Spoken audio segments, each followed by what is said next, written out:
All right. Hello, everyone. This is Tripp, and we are here. This is our second live session for Bonhoeffer and the Future of Faith. This is going to be a good one because Dr. Lori Brandt Hale is not only here, but delivered quite the provocative, powerful, and just judging by the sheer volume of questions, engagingly delicious lecture. So we got questions and topics sent in from people that are engaging Bonhoeffer for the first time to people who have had a lifelong relationship with Dietrich Bonhoeffer as both a scholar and in his own story and how that's compelling. And the fun thing I think about this class and something I'm really enjoying hearing people raise questions is learning to think with a theologian of the past about our contemporary context. And that in learning to do that, we're actually gaining the kind of resources to inherit the wisdom tradition more deeply, and hopefully be more wise in what our fidelity and practices look like, which Bonhoeffer talked about in Ethics and Formation, the nature of wisdom and simplicity. So anyway, that is kicking it off while people are coming in the room. But Jeff is here as well. He is he is not feeling excellent, so he may come in and out. And but if you knew the whole story, you would just be rather impressed that he's even here. But yeah, if he's not talking as much, it's not just because Tripp is exuberant and overeager on the microphone. It's also because he's not feeling well and has limited energy and breath currently. So, yeah. So maybe, but Jeff, maybe you want to say something quickly or briefly about why, when we started talking about this, you were thrilled to have Dr. Hale joining us.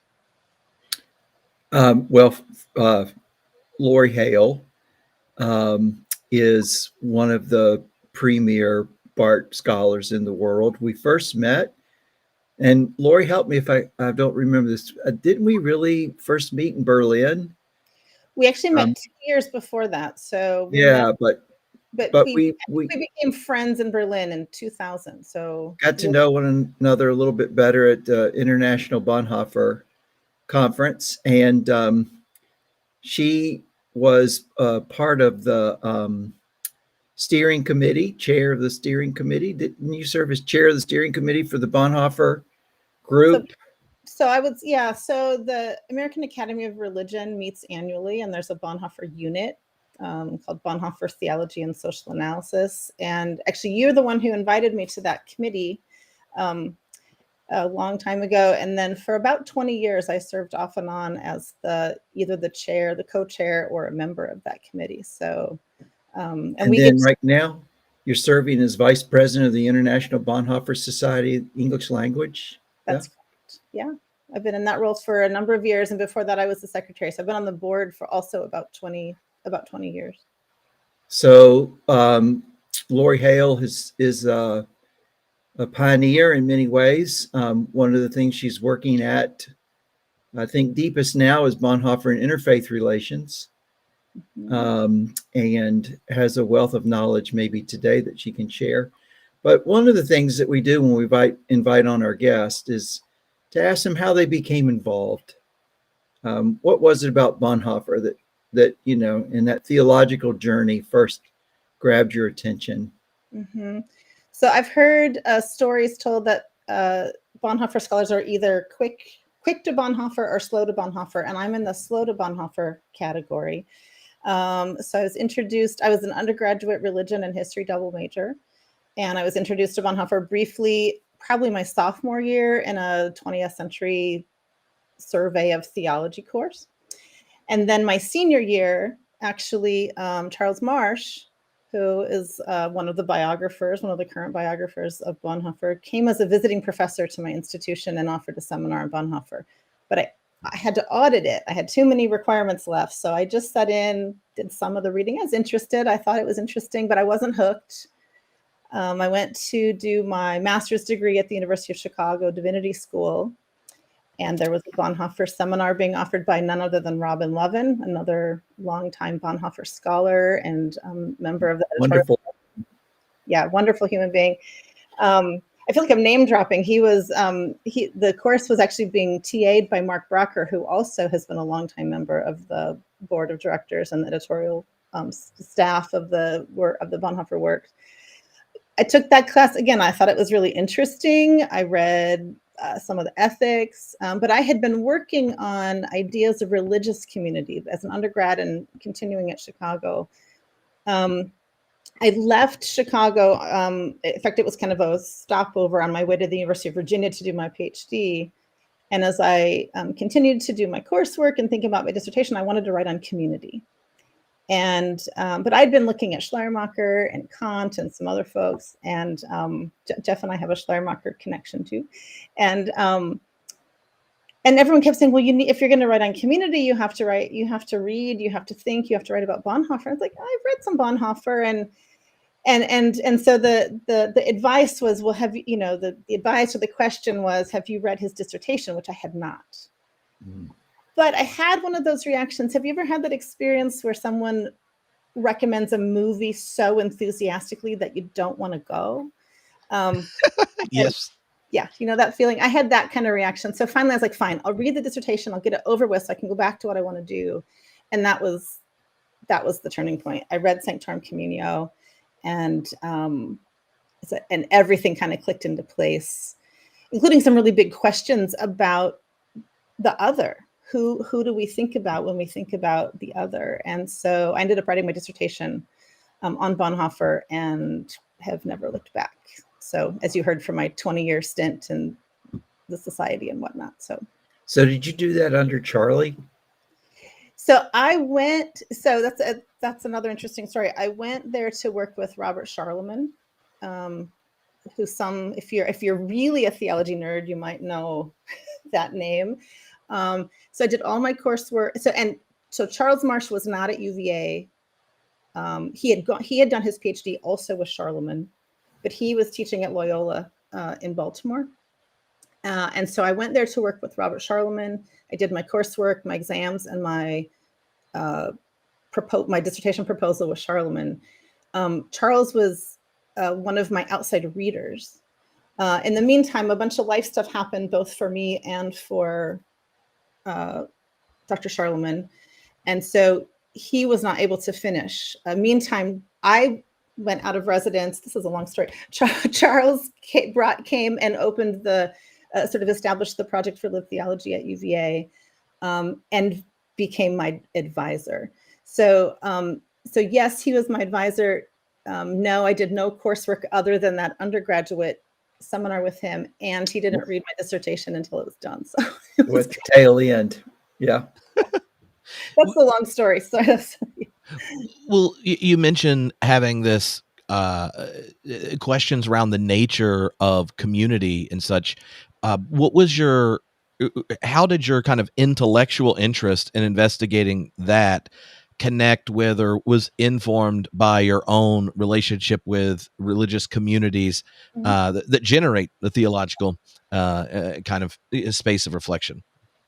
Yeah, that's a great question. I had actually been involved in a number of church communities, in particular music, doing music at church, where had what I would consider a really powerful or strong sense of community in those groups with people that I didn't necessarily agree with on a lot of things. So I was really curious about what it means to be community and how you understand that. So that was kind of the personal kind of journey into the question. At the same time, I was pretty aware, I'm probably more aware of this now, but I was aware that when you experience community, especially these sort of tight-knit, sort of personal, meaningful community, that there are people who are included and there are people who are excluded. And so that raised some questions for me. And then the questions I had related to Bonhoeffer and the dissertation that I ended up writing, actually, when I think about it, I actually think about sort of one of these cork boards with like pictures and red string and like how it all kind of comes together.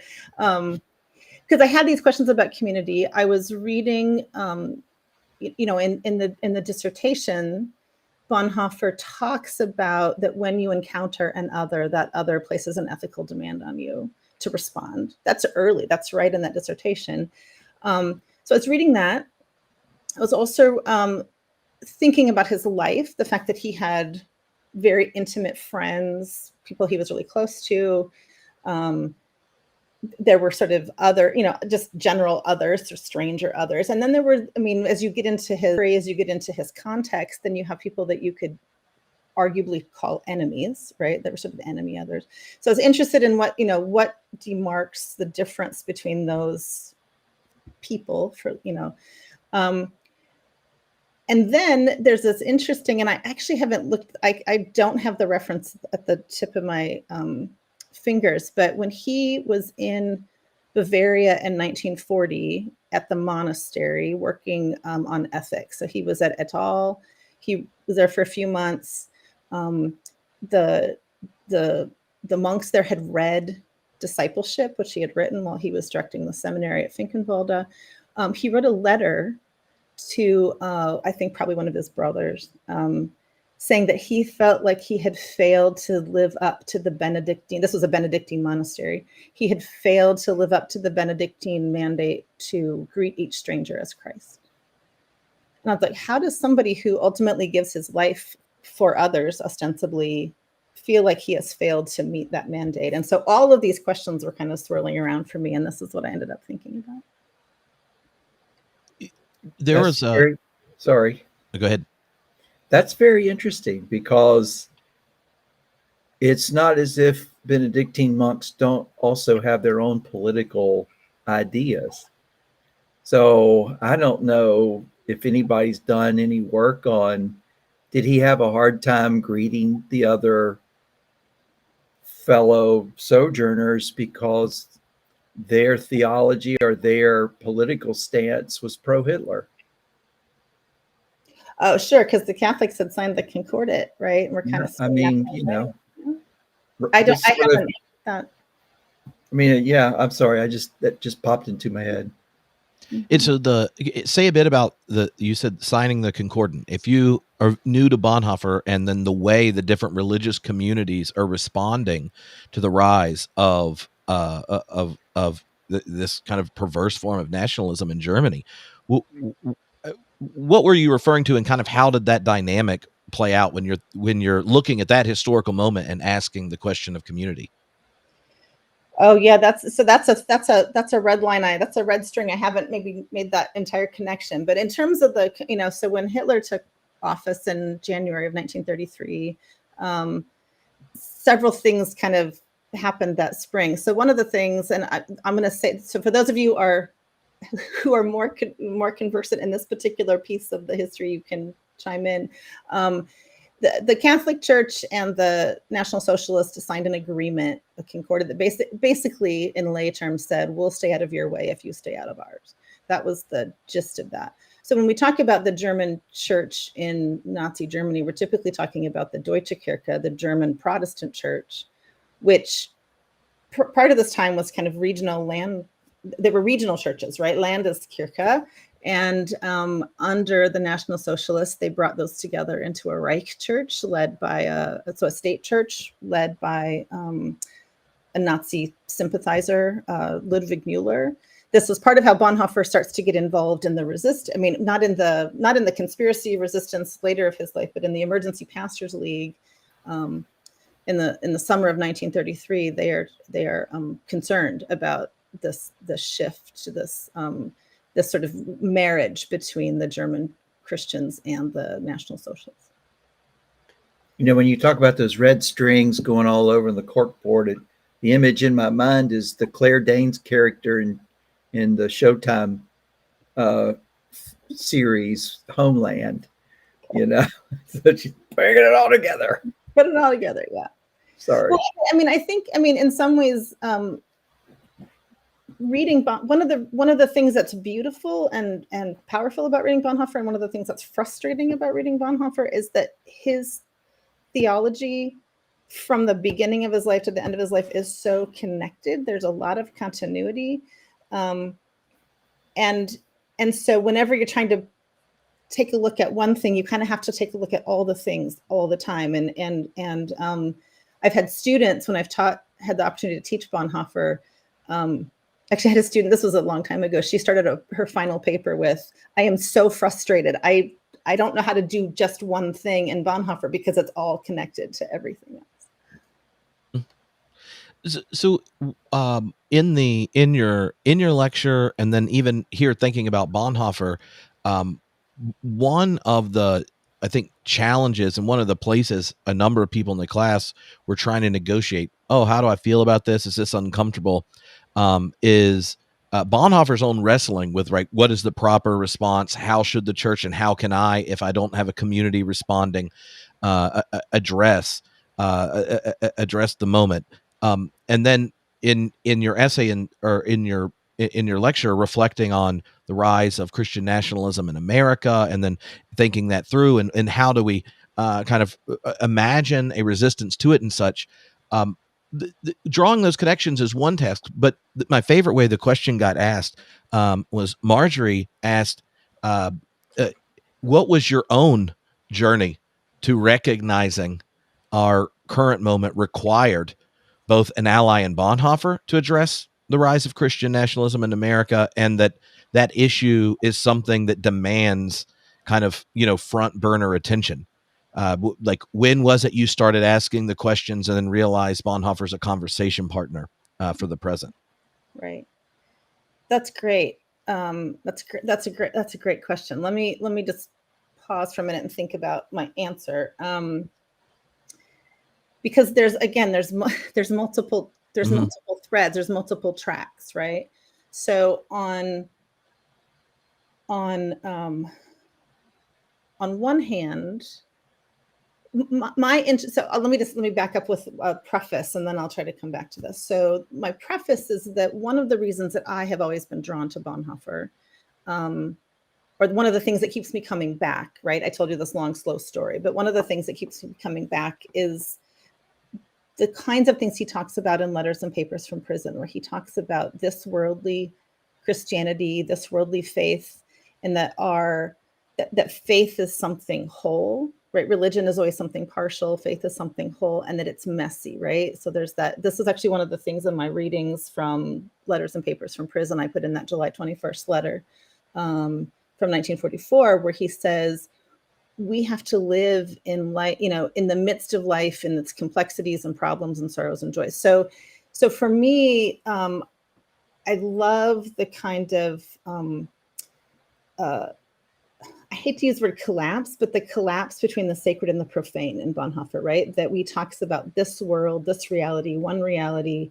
And we can complicate that with Bonhoeffer in all sorts of ways, but I'll leave it there. So that's always been kind of at the front of my, if you want to call it, my interpretive lens or my hermeneutic in reading Bonhoeffer. And so then you start looking at, so then what's going on in the world? How are we called to respond? So it's kind of like teasing out. So I will answer this question, but it's kind of like teasing out the pieces, right? So I already mentioned this idea from his dissertation where he says, when we encounter another, we're called to respond, right? He talks about costly grace and discipleship. That is about costly grace is the idea that we live out the things that we want to happen, right? If you want to be forgiven, you have to ask for repentance. You have to change what you're doing. So it's active. And then we get to ethics. And again, he's talking about a concrete ethic in the world where we are responding to the needs of our neighbors in real time, in real places. So all of those things shape the way that I come at these contemporary issues when I think about Bonhoeffer. And so then getting to the more practical, I think there's been this question that comes up, and I almost hate to go down this path, but there's this, is this a Bonhoeffer moment question, which Jeffrey's laughing. I've actually been one of the people writing on that. I have some things out in the world about that, but it was a response because the people who first posited that question were positing it around some pretty conservative ideas that I found very problematic. And so part of what I was trying to do was sort of reframe the question and ask it in a broad way, which gets to this big question: who is Christ for us today? How do we see Christ in the world? How do we see Christ in the face of the neighbor? Which then leads us to what has been happening over the last 6 years or so politically, where you've got the rise of, look, Christian nationalism, white supremacy are not new ideas. The boldness with which they're back in the sort of front of people's minds, I think, is what's new. And so I felt a responsibility to lean into these frameworks that Bonhoeffer gives me, including that idea that he presents in the essay written in 1942-43, that we have to view the events of the world from the perspective of those who are suffering from below. And so all of those things put together, at least for me, then require a response and require sort of paying attention to what's going on. Yeah, so I'll stop there. I don't know if I actually. Oh, no. That actually is in the long version of Margie's email was, she said that she is coming out of a very conservative evangelical context where over time, the recognition of the underside's experience of the domination system switched, she said, at some point for her and a few of her friends, from the exception to an overall trustworthy system to a revelation of what was underneath it and is getting more intense. And I think part of what she was is wrestling with is like, yeah, so like me and some of my friends go like, no, you're in this moment, right? When you think of the reading of that he's writing for the baptism, right? Is this moment where he's sitting there going, this is a moment of history you're thrown into. I was thrown into I had these experiences you probably won't have. And I hope that you're on the other side of it, maybe in the year 2000. And underneath it, is this recognition that there were these beautiful things in his past that he knows aren't being handed on to the new generation, and a present where there's only a remnant that even sees evil as evil, and so he's wanting to kind of give the gift of a lens to see reality through divine solidarity with the underside, and I think her question, and this is something that has come up from others, is like, at what point do you gain the confidence to go like, okay, this intuition is for real, right? Like if you just think of even Bonhoeffer's sadness about what ultimately happened with the confessing church and things, it is easy for a lot of individuals who the people that gave them the faith look at them and go, you don't understand it. And then you're sitting there going like, no. I watched the video of George Floyd, and that your response just seems anti-Christian. And so I feel like there's a lot of people that are having that experience, and it creates anxiety to draw the distinctions clearly when the very place you came from and so many of the people that matter to you are now on the other side. If these events aren't exceptions to the system, but a revelation of its the domination powers that are at work in it. Yeah. I'm actually gonna ask Jeffrey to maybe respond to this, because you've had to deal with this in a very concrete way in your own life, in your own choices in Charlottesville. So I think that well, first of all, some of my earliest influences were Bill Stringfellow, the early, some Will Campbell, other Anabaptists. So there's a strong core of Anabaptist suspicion of all state authority that I embraced back in the 70s when I had my first conversionary moment. And one of the things that attracted me so much to Bonhoeffer, and I said this last week, I think it it happens to everybody. We kind of go looking for theological heroes, or at least I did. And I find one that I think's there because when you go back and you look at this horrific time of Hitler, there's so very few people in the church that are responding in a way that we would say that's a Christian response to rising authoritarianism. It is not embracing Romans 13, 1-7. I need to be obedient to the authorities, whatever they are. It's more understanding that the authorities can often be a mixed bag. If not, a one bag of domination systems. So that was one of the things that originally struck me. But when I went to sort of look at, Bonhoeffer in the, 33, I mean, when Hitler comes to power and, before this and the kinds of things that were happening in Germany, one of the things that is so striking is that, and I don't think people get this often, when Hitler comes to power, he's not Hitler. He's Adolf. He's a cheap politician with rhetorical skills, ambitious, who wants to acquire power. So he's not the sort of talisman of evil that he became later on in the process. So when we sort of look at the church and we say, oh, why didn't they see what was coming?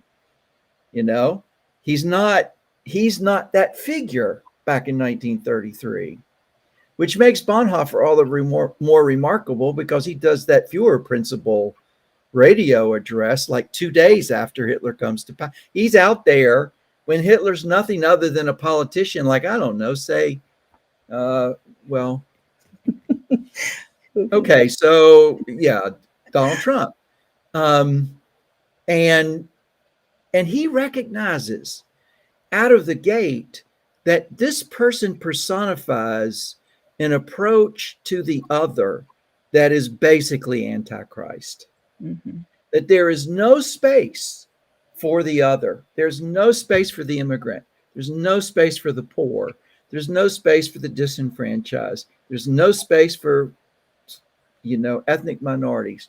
There's no space in that person to open themselves to another, which should be a Christian space to live in, right? Right. And so, one of the things, and so if we want to sort of jump in to Charlottesville, then that was one of the most compelling things standing on the line in Charlottesville was the recognition that there was no space for the other in all of those people shouting, faggot priest, you will not replace us, et cetera, et cetera, et cetera. And so then the challenge for me became, how do I make space for them? Bonhoeffer says that sometimes the world makes us antichrist, in our hatred of those who oppose us and stuff. And I'm still struggling with that. But going back to the nationalism issue, oftentimes Christians have not been raised in a situation where the government should continually be questioned on the basis of, in what way does Christ make space for those who are not a part of the domination system? We benefit from the government. We benefit from the domination system, so to speak. We benefit from all these things. So it's very rare that Christian churches even sort of orient themselves around, in the situation that we're in now, who is Christ for us today? Where is Christ to be found? And it's not just the Christ in the pews, it's also the Christ on the border. I'm going to go ahead and stop there. I don't feel like I'm being entirely coherent today. I think you're doing great. Go ahead, Tripp. Oh, no. I was giving affirmation. Sometimes Jeff, brings the theological heat with clarity, and then it's like, I'm done rambling. And I'm like, well, I guess that's so. So one more some thing. people's rambling is better than others. If at some point I lose my voice and start hacking, So I'm trying to get this all out now. A lot of times people are inspired by Bonhoeffer's witness, but they don't understand anything about his theology, which, Right. you know, and one of the sort of the brilliant approaches to this that Lori is suggesting is that when you go back and you look at those the earliest levels of Bonhoeffer struggling with sociality and community, and in what way does Christ take form in the world, Christ existing as community. In those earliest writings, we see the seeds, the centrality of that continuity that Lori was talking about that will follow Bonhoeffer for the rest of his life. Mm-hmm. But in the midst of that continuity, man, there are some tough blows to certainty, theological certainty on Bonhoeffer's part. So I don't know how Lori reads this, but I see the sort of the certainty of embrace of Sermon on the Mount and discipleship. I see that kind of collapsing a little bit through the writing of the Ethics, which is a big struggle. Bonhoeffer, for me at least, on those writings, shows a big struggle. And then he comes on later in one of the writings that Lori sent to us, and says that he sees now the mistakes of discipleship, which is kind of interesting, right? Well, how many theologians are willing to say they made mistakes? I might nuance that just a little bit to say he sees the danger in reading it as a prescription for how to be a Christian. Yes. Right. So I don't know that he completely dismisses it. That's actually in that same letter, right, where he mentions that, and this is where he's moving in that direction toward that's articulating again his idea of a this worldly Christianity, which ties in with the letter from the baptismal essay that I highlighted, where the only way he thinks to be a Christian is through prayer and doing justice among humans. And so there's, but I think that certainty, I think it's an interesting question around certainty, because I think that's actually one of the features, I guess, where that can distinguish Christian nationalists from people who are willing to engage in interfaith work or have a pluralist sensibility, is the lack of or the presence of intellectual humility, right? To sort of recognize where our own limits or boundaries come in, that allow us to be open to the other, right? Yeah. Certainty doesn't give us much room to be open to people who don't think the way we do. Was there anything in Bonhoeffer that sort of led you to this deep interfaith work that you're involved in now? I think it's probably the other way around. So my context, I teach at Augsburg University in Minneapolis, and we are, I love Augsburg. I've been there for 25 years. I guess it's a good fit. And so, but we are intentionally diverse, and we have been really proactive in how we think about recruiting students and inviting students into our community. So we are now 60% BIPOC. So students who are Black, Indigenous, or persons of color. So we're an ELCA, Lutheran church-related institution, but we've valued interfaith really for decades. It looks different over time. It's much more explicitly interfaith now. Our student population is about 13% Muslim, and we have an interfaith institute. For 20 years, I've been teaching general education classes, actually called Religion, Vocation, and the Search for Meaning. And this is, again, to an increasingly diverse student body over the years. And so it's such a beautiful and challenging experience. And so a couple things. One, the collective of ELCA universities and colleges, there's 26 in the country, have put together a document called Rooted and Open, talking about how it is we can be rooted in faith and open to the encounter and the lessons from people from other faiths and how that works. But it made me want to go back to Bonhoeffer. So Bonhoeffer, he's Christian, right? And he writes, he is not doing interfaith work. He's doing early ecumenical work, which is really important. I think it indicates that he was open to thinking more broadly and more globally, if you will, than maybe some of his counterparts, but he wasn't doing interfaith work. So I was really interested to go back to Bonhoeffer because I was, again, had these kind of dual tracks, right? So teaching in an institution where interfaith work is imperative, and reading Bonhoeffer where I'm not seeing it explicitly.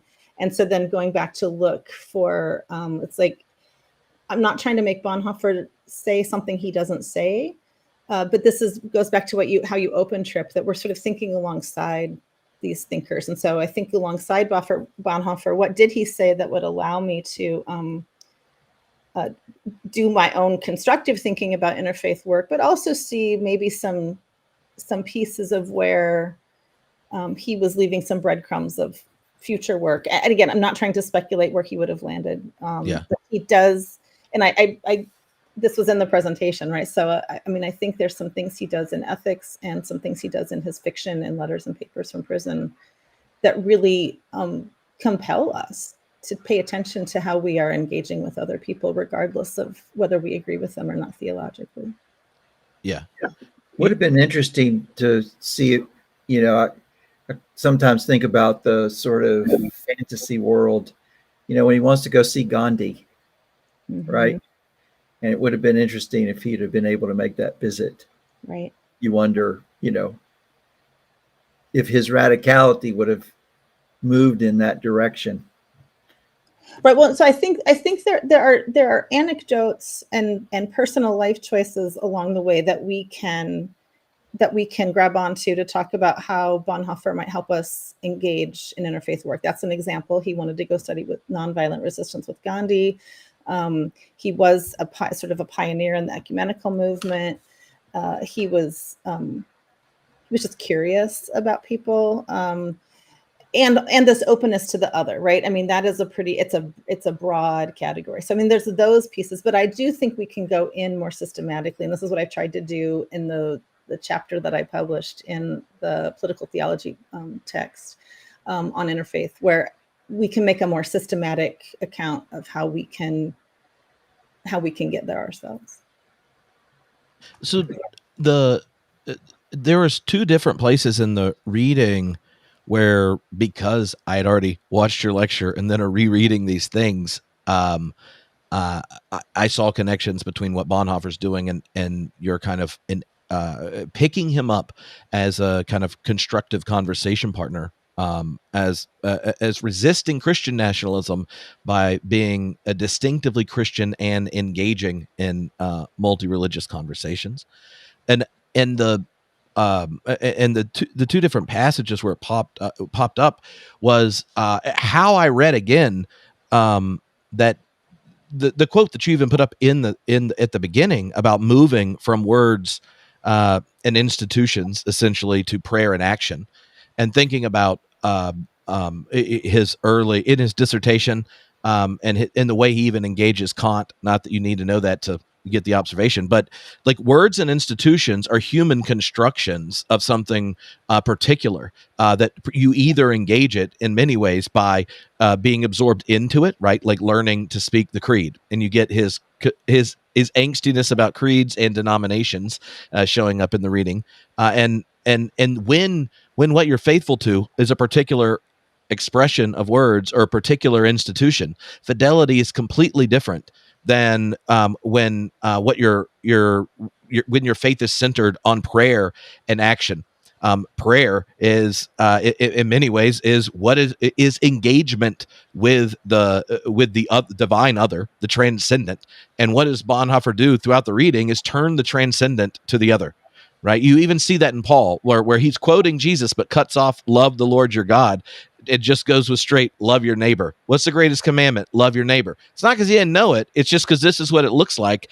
And if you think theology is primarily about words and institutions, then you spend 99% of your budget and 99% of your time getting your creed right and building your institutions. And you didn't ever live out, engage in prayer that turns you towards your neighbor and your enemy, right? And so that shift in that passage from what is the only faith that's manageable today is one that's not invested in constructing linguistically or institutionally, but engaging the divine on the horizon of immanence where you meet the other. That, like, if that, which is, that runs through Bonhoeffer's life in so many ways, but that he's telling it, to like for baptism, I think it makes perfect sense where you, in your context in Minnesota, which is one of the places you have a large number of a concentration of the Muslim population in America, inheriting the Lutheran, the more open side of the Lutheran heritage. Like it makes sense. Is that? Yeah. Well, and I have thoughts in two different directions. So one, the line in can you hear me okay? Oh dear. I'm okay. I feel like there's a lag. Am I fine? Okay, good. Sorry. The line in the baptismal essay right before there are only two ways to be a Christian, through prayer and doing justice among humans. It's a sharp critique of the church, of where, I mean, this is what you're getting at, Tripp, but let me just say, he says the church has only been interested in self-preservation. And so this is another way we can come back at the Christian nationalists too, where there's like the interest is in power, not in justice, right? That's sort of a theme. And then if you skip ahead to the outline of a book in Letters and Papers from Prison, which are the very last pages that I recommended from volume 8, then you return to these questions he had at the end, at the very end of his life about, okay, so what are we actually talking about here? The church can only be the church when it's there for others.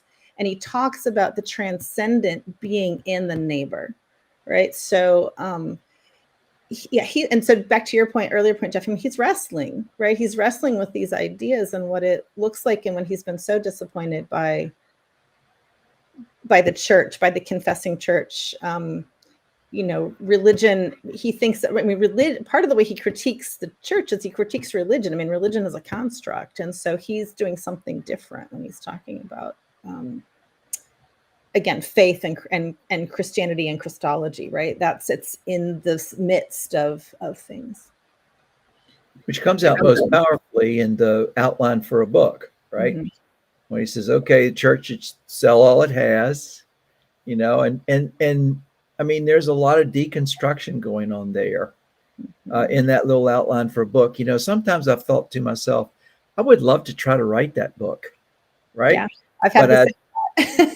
Yeah, and maybe that's something, that we could do with your the series that you work with or something, but get a bunch of people to, do that outline for a book. But in that, he deconstructs the church to the point of, I think, offering potential for an entirely new paradigm of Christian faith in the world. Mm-hmm. And this is not a paradigm, actually. And so for those of you who are going to scream, I'm a heretic, Bonhoeffer was, probably. This is not a community of faith tied to particular doctrines. Mm-hmm. It's not tied to the Apostles' Creed. Those are touchstones. But, in a certain sense, Bonhoeffer says all of those arguments aren't real life. Real life is what we're dealing with now. And real life is that the church collapsed in the face of authoritarianism, mm-hmm. much like it's done today. So, yeah. Okay. So I'll just... I think this kind of ties something that a thread here together. So you were talking about creeds, talking about these sort of words and institutions. So here, Diana Eck, who is the founder of the Pluralism Project at Harvard, which is a great website, by the way, if you're looking for a good resource. She also has a book. It's been out for quite a long time called Encountering God, another really helpful resource in thinking about pluralism, which is this sensibility about how you hold your beliefs in relationship to other people's beliefs, right? So exclusivists hold their beliefs in such a way that they think they're right and everybody else is wrong. Inclusivists hold their beliefs. This is a super overview level here. Inclusivists hold their beliefs in such a way that they're open to learning from others, but if push comes to shove, they're still more right, or they want to use their own paradigm and frameworks to talk about other people's traditions. And then pluralism is the way that you hold your beliefs in a way that you're open to other people and their expressions of their beliefs and their commitments and their values. But but Diana Eck always talks about it as committed pluralism, that you don't have to give up your position to engage somebody else. In fact, you're going to learn more, be more firm, be able to articulate your own position better when you have those encounters. And one of the things she does in her book, Encountering God, is she talks about this word credo, right? So we talk about creeds. Creedal statements are typically statements of belief. She goes back to the roots of that and says it's not about intellectual assent. When you say I believe, when you're making a creedal statement, it's not about what you are intellectually assenting to. It's what you're making a commitment to. I give my credo is I give my heart to. So you're talking about the thing that you give your heart to, and you can stand firm in that commitment at the same time that you are willing to engage people from other places. And so I think that's a helpful sort of lens in this conversation as well. Mm-hmm. But for me, I'm just talking for myself here. For me, the trick is to being open to conversion. It doesn't take it off the table, right? From the position of the other. So I've had many conversionary moments in conversations with people of other faiths. It doesn't mean that I give up the Christological core of my own or my own theological commitments, but it means I constantly suffer conversion when I allow the other to kind of, how do I want to say this? Show me the blind spots of my own theological commitments. Yeah. And that's a hard place because most of us were like, I don't want to convert. I don't, but the real true engagement, I think that you're talking about, that Diana's talking about, authentic pluralism, there's always the risk that you convert to that which you did not embrace before. Yeah. So, sorry. That section in the book outline is one of the places he uses the phrase "world come of age," and there were a number of people who asked, "What in the world does that mean?" The only example he gives right there is about the introduction of insurance and how that is an example of the mastery, right, of the unknown in nature, and it shifts our the way faith functions. But it's a theme he picks up large, in other places. So for those that are new, what is he trying to get at when he's using those kind of phrases like "world come of age"? Sure. So I'll start, and then Jeffrey, I know you have a lot to say about this as well. So in Letters and Papers from Prison, in the third section, he's writing letters to and from his friend Eberhard. These are the sort of theologically rich letters of that collection, and he's exploring this idea of something he calls religionless Christianity. He's like, what would it?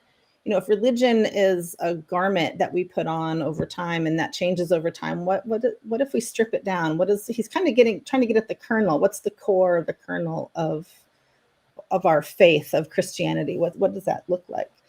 And so he makes a couple of different moves. Again, I've already mentioned, he thinks religion is a construct, so the human moving toward God. He wants to talk about God coming into the world in Christ. So there's a Christological sort of underpinning to this thinking. And And then he talks there in more detail about the idea of the world come of age. So if you think about his time in history, he's early 20th century. So lots of things have been happening, including advances in science, advances in a new field called psychoanalysis. And so questions that used to be religious questions only, questions about guilt and death, have different answers, right? Different sources, different fields can answer those questions. But he says, this is sort of, he's talking about the world come of age. The world's kind of growing up. We don't need to go ask our religious leaders for answers to questions that we don't know the answers to. We have other resources. But he says this is good news, because it's good news because the world was operating with a false concept of God. God is a stopgap, as a working hypothesis when our knowledge comes to its end. And so that puts God, if you have that idea of God, then if God is only the answer to your unknown questions, then as you get more and more information, that vision of God keeps getting pushed more and more out on the boundaries. And so he says this is good news because it opens up space for us to think about where we actually find God. And in the incarnational understanding that he brings to the table, that is in the world, in the midst of our lives, in weakness and in suffering. And so this is what sets him up to have that, again, that kind of view from below, and that idea that people on the margins are actually part of where we find Christ. And this is also not a new idea in his letters and papers from prison. He was preaching sermons in 1934 talking about those on the margins. So that's what it is. And so he's trying, again, he's wrestling with everything he had kind of been given in terms of what religion was, what church was, how church functioned in the world, all had been pulled out from under him in a super disappointing ways. And so he's trying to sort all that out. Yeah, and one of the sort of powerful ideas here is that we do not approach people to talk about faith through fear. You know, a person who's come of age can't really fear. If you want to try to use fear to, bring them into the reign of God, you're gonna be mistaken. But I got a little story that I want to tell about the world come of age, and it's found in, I think it's been a long time, so fact check me on this. I think it's found in Keith Thomas's Religion and the Decline of Magic. And somewhere in that book, he talks about somebody went to research an English parish, outside of London somewhere, and they were looking at church records. And specifically, they were looking at church records before and after the introduction of insurance. And what he found was that when insurance was introduced into the parish and people could cover their losses, the church attendance went down. I can't think of a better sort of notion of a world come of age than that particular story where, oh, okay, we got insurance now. We don't need God, right? Insurance is going to cover that for us. I think that's a great story about a world come of age in which God is sort of operates in a person's life as the sort of the great fairy who's going to make everything happen. Yay, I'm going to get healed, please. But that story, in a certain sense, talks about, and Bonhoeffer, covers it really in those latter letters, covers this notion of what it means to come of age in the world. And pretty much the world as it is now doesn't need God. It gets on very well without God. So if you're trying to bring in God to sort of, plug a gap, at some point, we'll figure out how that gap gets covered without God, and God gets further moved to the periphery. And in such a world, then, how are we? What are we to bear witness to? Becomes, I think, a very powerful notion. And he covers this by going back and looking over centuries from the Renaissance on about how thinking has brought us to this point. And admittedly, it's only sort of the Western kind of Christian civilization. You know, he's not dealing with other sort of epistemological communities. But it is a fascinating thing that he says we should not meet people in their fear. We should not try to send them to therapists, you know, although there's nothing wrong with therapists. But we should meet them at where they are strongest. You know,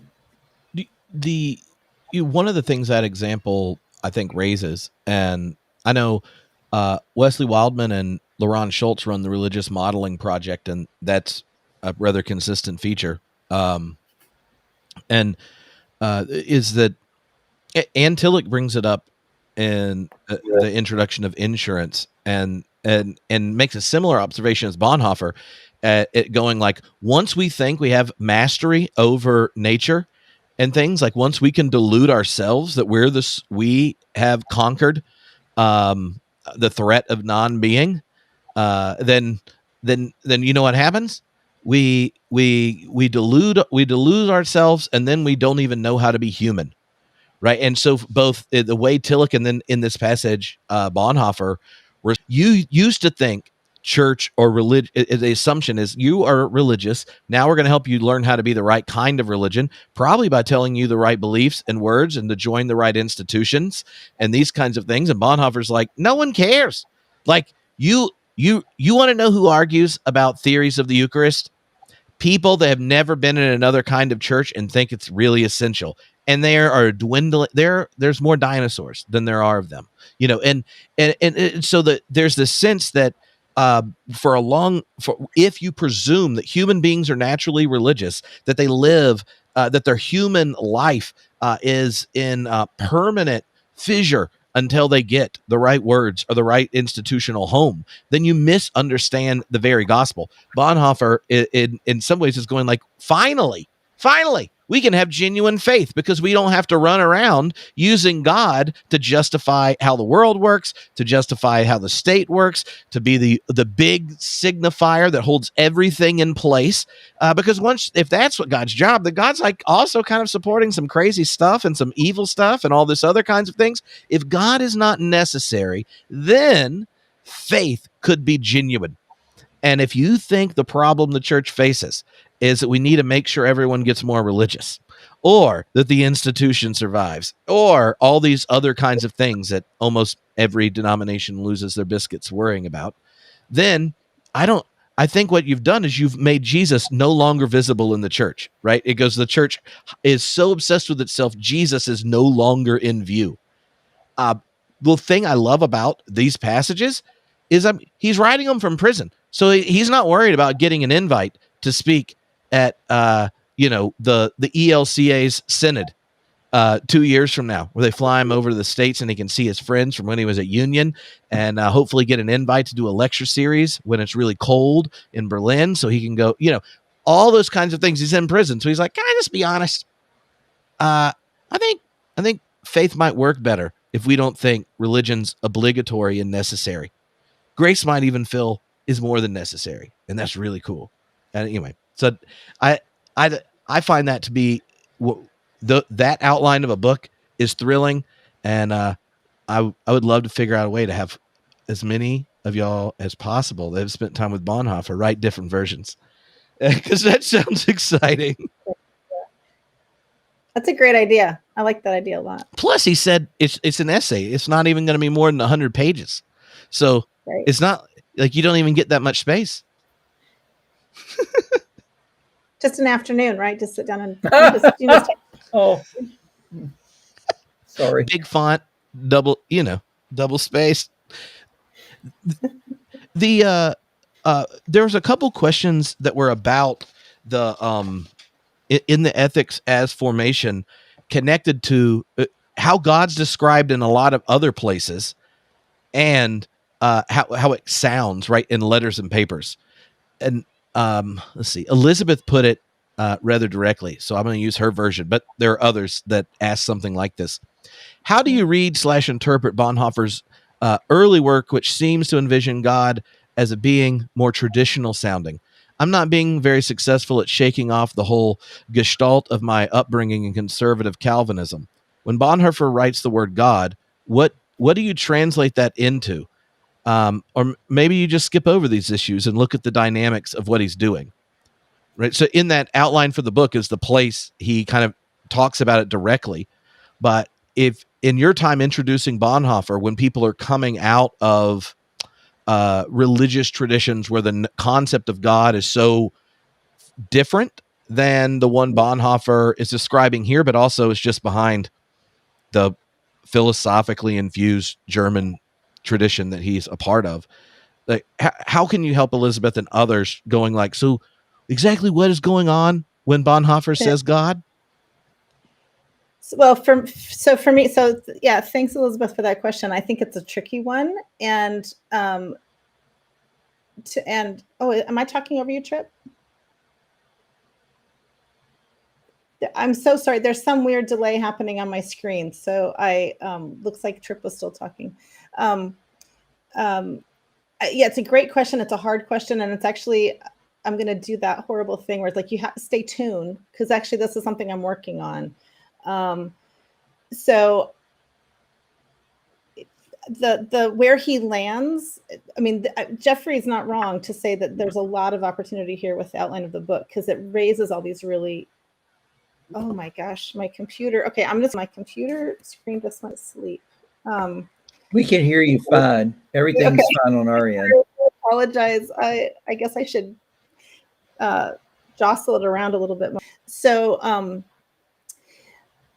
you know, this, I think I don't know how we're doing on time. So this opens up a whole another conversation that we don't have time to really get into, I don't think. But in the 1960s, the radical theologians who were writing, including William Hamilton and Thomas Altizer, were reading Bonhoeffer and then doing something often called the death of God theology. And early Bonhoeffer scholars really dismissed that, said that the way they read Bonhoeffer was not okay. And I mean, again, that's not a very nuanced, there's more nuance in the scholarship than that, but that's the upshot of it. I think there's something there that could be useful. So I'm not saying there's a complete alignment. I'm not saying that but I think, especially with William Hamilton, I think there's some real potential to unpack this question that Elizabeth has asked, right? To think about what do we mean when we say God? What does Bonhoeffer mean when he says God? How does the end of his life, how does the work and the writing at the end of his life align or not align with his earlier work? Like I talked about continuity. I still think there's continuity, but there is change. And so what do we make of that? So I don't have a very satisfactory, like, here's the answer. But I think it's one of the right questions to be asking. I'll just pop in for a minute on this. You know, one of the sort of ways that a lot of us grew up was thinking about God as a personal being.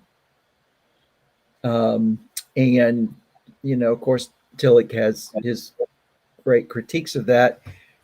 But we grew up thinking about God in terms of, and Bonhoeffer refers to these very things, omniscience, omnipotence, sort of all the omni words.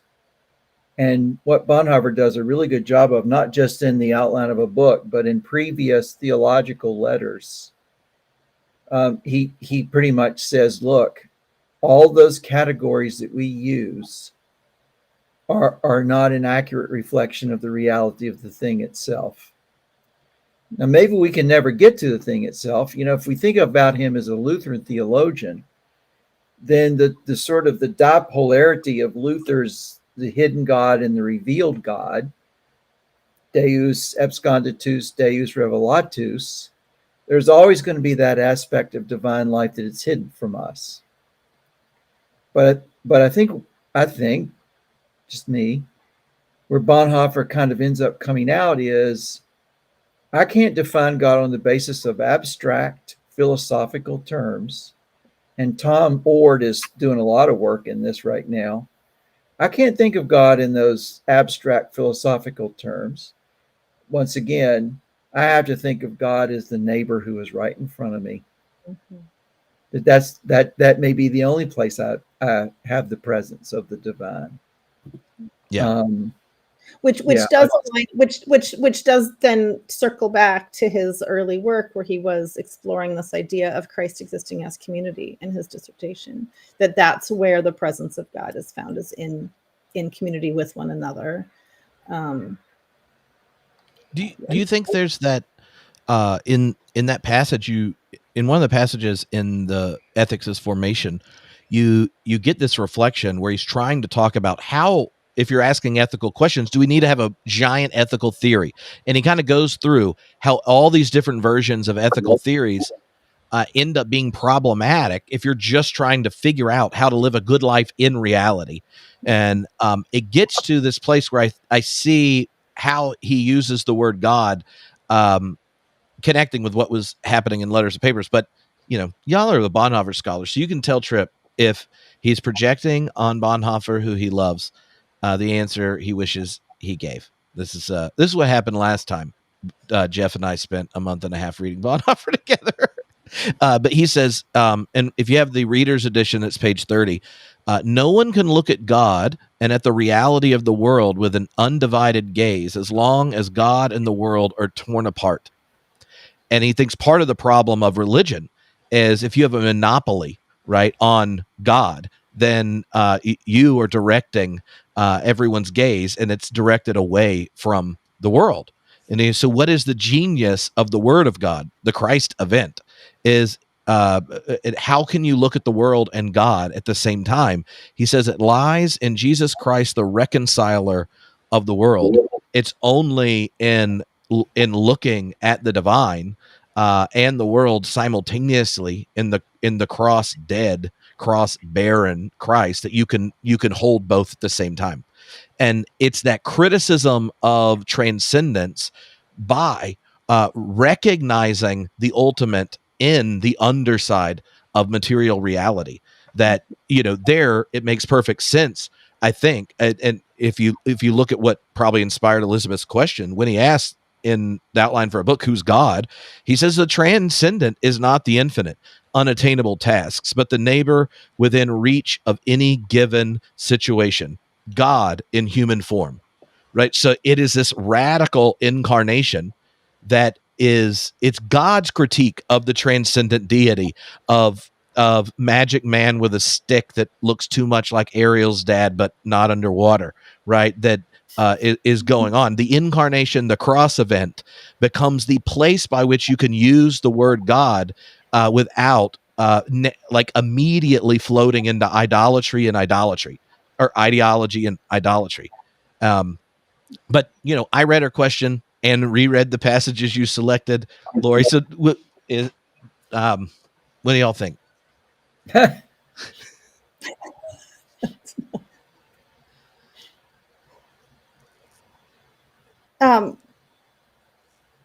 no, yeah, I'm also kind of watching the comments on the side here, and there's some interesting ones coming through. Because I think you've named, I mean, again, I think you've just answered your own question, Tripp, by pointing to that passage from the outline of the book in answer to the ethics. So again, a couple of things come to mind. One, just a comment about the ethics. I mean, he really is flipping the way we think about ethics upside down, right? So ethics is not about universal principles or systems that are good in all times and all places. They're really about responding to concrete people and concrete needs. But ethics as formation, I mean, it's not situation ethics. I mean, there is a ground, there's a Christological grounding. So actually about the 4 pages or so prior to the pages that I gave you are the pages where he does a more detailed description of what he means by ethics as formation. So if you're interested, if you have, I don't have the readers, so, but in volume 6 of the DBWE, it's like pages 94 to 98. If you want to take a look at that. So that helps sort of underscore that. It moves you back to then where he lands at the end in the outline. You already quoted it. And so then I wonder then, I think my diversion might have lost my train of thought. I mean, I wonder then this word God then is so loaded over time with meaning, problematic meaning, and sort of our theological imagination. That's part of what it's sort of, in some ways it's almost a semantic issue. It's like, how are we using this word God? And so I saw a comment that's now scrolled down about whether or not Altizer and Hamilton are the right folks to be in conversation with. But I think it's just because it teases out this very thing you're talking about. Where does Bonhoeffer want to end up in terms of how he understands the transcendent and the presence? And it is in the world. It's in the other. For me, one of the powerful spaces that Bonhoeffer allows is the reality that often our theologies of God are authoritarian moves to control other human beings. So often, our theologies will be our attempt to control others. And we use the authority of God to justify what we ourselves have created.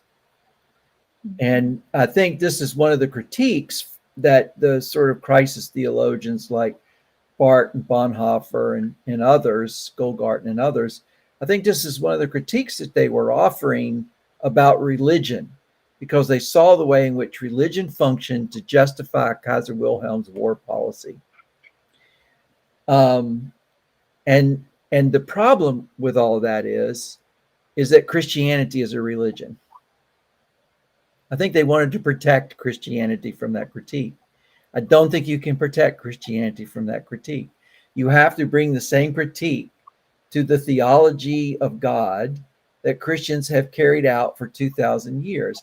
And look, if I'm here saying omnipotence is a theological mistake, as is omniscience and all these other things, that can be very discombobulating. That can be very uncomfortable for somebody who's constructed their images of God around those ideas of power and knowledge and other kinds of abstractions. And the sort of simplicity in the power of Bonhoeffer is that he's able to cut right through that and say, nope, God, the transcendent, is right there in front of you. And in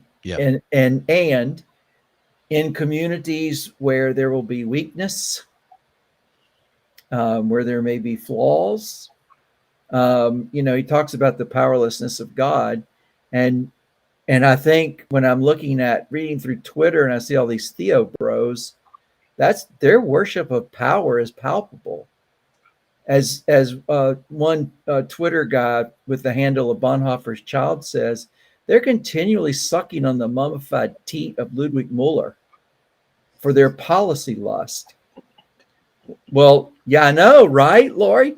I thought that was maybe but it's an image. Yeah, that's a very striking and helpful image. I thought that was maybe one of the greatest images that I had ever.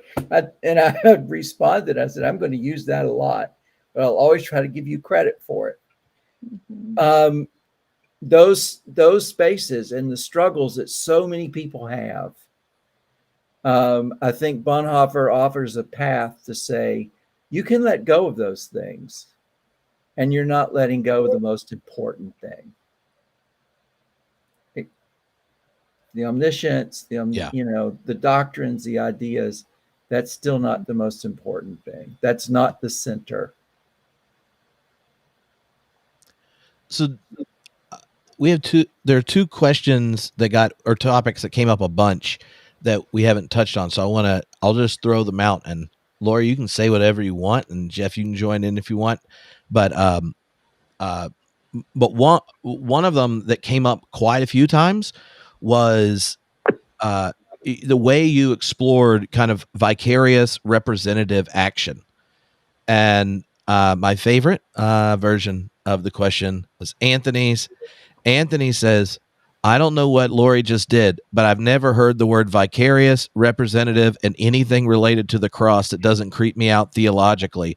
Obviously, she's not down for the penal substitutionary atonement, and it sounded really cool. But could we draw direct contrast for those of us that were completely distracted by just how attractive her particular rendition was? But when you think of that concept in Bonhoeffer, how would you contrast what he's doing, right, when he picks up a lot of these themes and language that sound traditional conservative, but then he goes to the root of it, and then those concepts become more radical in different ways? Okay, yeah, okay, there's a lot there. So, well, first of all, I just want to say that translation is the Bonhoeffer, the Dietrich Bonhoeffer Works in English editorial board selected that translation of Stilvertretung. That is not a choice that I made. In earlier publications of some of Bonhoeffer's things, Stilvertretung was translated as deputyship, which I don't know about you, but that I don't know what that means. Like that doesn't carry any meaning for me. So, so I think so. I'm trying to sort of channel the so here's this. This might be oversimplified, and I'm going to let Jeff bail me out of this one. I'm going to and or you, Tripp. But so he introduces the concept early as a theological concept, where he's trying to sort of articulate how he understands Christ's action on behalf of humanity. And I can't get into the weeds about the atonement theories and substitution theories and all of that. That's not in my wheelhouse. But where I think where it gets traction for him then is in discipleship and then in ethics, where he's talking about he moves it to, I mean, he starts talking explicitly about it as an ethical concept, so if you think of, so I just like to go to the simple title of discipleship. So some people are confused about why it used to be called the cost of discipleship and now it's called discipleship. It's because the German title is Nachfolge. Nachfolge means following after. If you're going to be a disciple of somebody, you follow after them. And so and this is a very simplified version, but in a simple way, he says, if we're going to be followers of Christ, we have to act on behalf of those who can't act for themselves in the way that Christ acted on behalf of all humanity. And so it requires us to be, again, it requires us to be present for the other in a meaningful way. The danger of it is when you fail to recognize that the other actually has the power and has a voice to act on their own behalf, but they have there's systems of oppression in place that prevent them from doing so. So then then it's a question of, do you act on their behalf, or do you act to dismantle the things that are keeping them from their own action? I don't find that, I don't know that I've answered that question at all. But that's where I would start. And my video is lagging a lot, so I can't tell if I'm making sense. You're making perfect sense. I'm interested in a piece of Stilvertretung. Do you think, Lori, I'm addressing this to you, that when Bonhoeffer moves into the conspiracy, that notion of sort of vicariously taking upon himself the sins of Germany, to go against his theological perspectives on his peace ethic and others, is where he sort of is the vicarious representative of his people. And he's willing to take upon himself the guilt of the German nation to try to do something about it. Well, certainly anytime to act, especially to act on behalf of others, is always to take on guilt or to risk taking on guilt. I mean, he's pretty clear about that in a variety of places. And he also never, even though there's some places where there's some conversations about tyrannicide for example, at the end of the day, he and his co-conspirators are not trying to justify their actions through some kind of ethical, intellectual gymnastics. He says, when we take on this action that we feel like we feel called to do, we will take on guilt, and we have to hope and pray for a God who will forgive us in taking that on. My students often get really, tripped up by this decision to take on action, and I think this kind of simple answer is that he was in a situation where to take a part in the conspiracy, to be sort of a part of the group that was trying to assassinate Hitler was to take on guilt, and to also stand by and to take no action was to take on guilt. So they had to make the best choice they could in the moment. And so in that sense, if you go back to that really important essay, if you've never had a chance to read the essay formerly called After 10 Years, now called The Account at the Turn of 1942, 1943, which is about 15 pages. It's a letter of support to his co-conspirators, and it's published in the front of Letters and Papers from Prison. If you've never had a chance to read that essay, I recommend reading the whole essay. I just gave you one page, the last page in my assigned reading. It's this essay where he's really wrestling with the decision that they have made and the gravity of it, and wondering why nobody else is standing up, why there's such a small group who are willing to take this course of action and take this responsibility. So I mean, in some ways, then we could tie, I guess the other thing I would say is we could tie his understanding of vicarious representative action to his understanding of the structure of a responsible life. I think those things go together. And so that's another section of the ethics, which then gets us right back. So I'm going to say gets us right back to this question for him about what ethics is and what it isn't. And he says, the ethical question, I think when we hear ethics or, think about people writing ethics, we think, what does it mean to do good, or what does it mean to be good? And he says, that's the wrong question. The ethical question is, what is the will of God? In other words, what in this time and in this place are we called to do in response to the other, to the neighbor, et cetera? So all of these ideas get tied together for Bonhoeffer. It's really hard to disentangle them from one another. Yeah. So here's the last question, and it is one of those like practical ones that I think your lecture provoked, and spending time with Bonhoeffer does.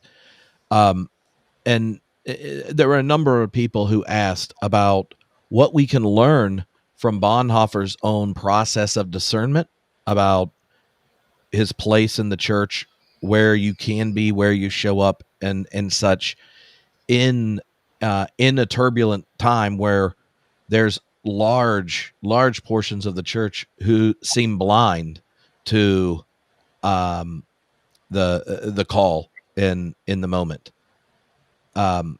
Is there a kind of hermeneutical wisdom for thinking about how to process your own participation, a number of people in their different local congregations? Do I stay as a minority voice and challenge things? Do I try to start an alternative? That kind of stuff, all the way to some questions of clergy that are like, I'm in a 70-30 church, and basically I have to be really mute and weird, and I'm not comfortable with that, but also don't want to lose my health insurance. And Bonhoeffer's like, that's why you should sell everything to individuals who have left the church for these reasons and are like, I love Bonhoeffer. If we were doing this, I might even want to go join a community. And I think underneath all of it is going, if we're trying to be honest about reality and the challenges, say, Christian nationalism is raising, or the ecological crisis that we talked about last week, or thinking about race and then its relationship to religion next week with Reggie Williams, like these kinds of things go.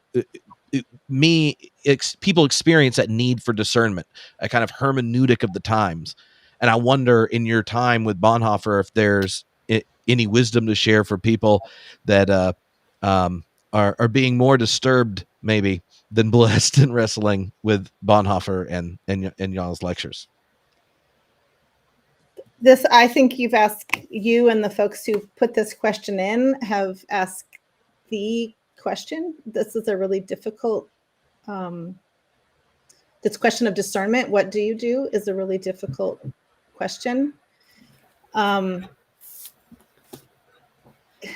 so I'm gonna use a non-Bonhoefferian language to give my first answer, and that is just pay attention. And that doesn't answer the question about what you're supposed to do.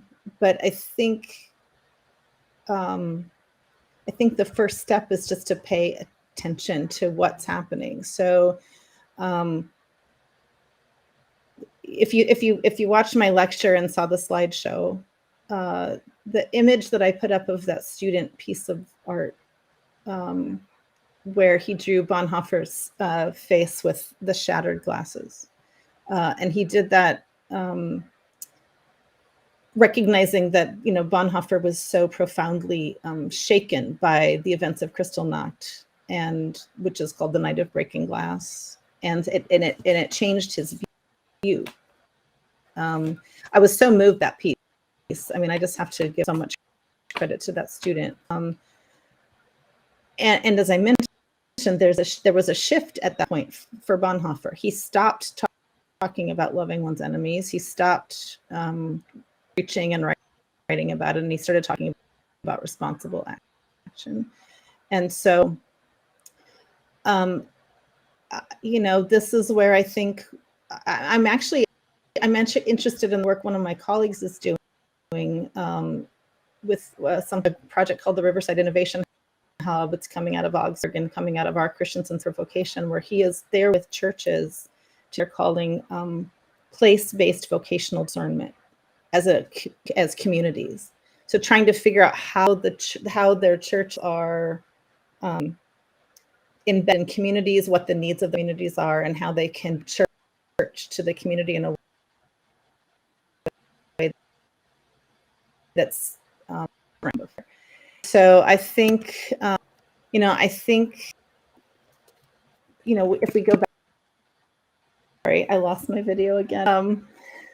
Apparently, there we go. I'm not very technologically savvy today. I think if we go back to, sorry, I lost my train of thought in trying to get my computer back on. It's gone.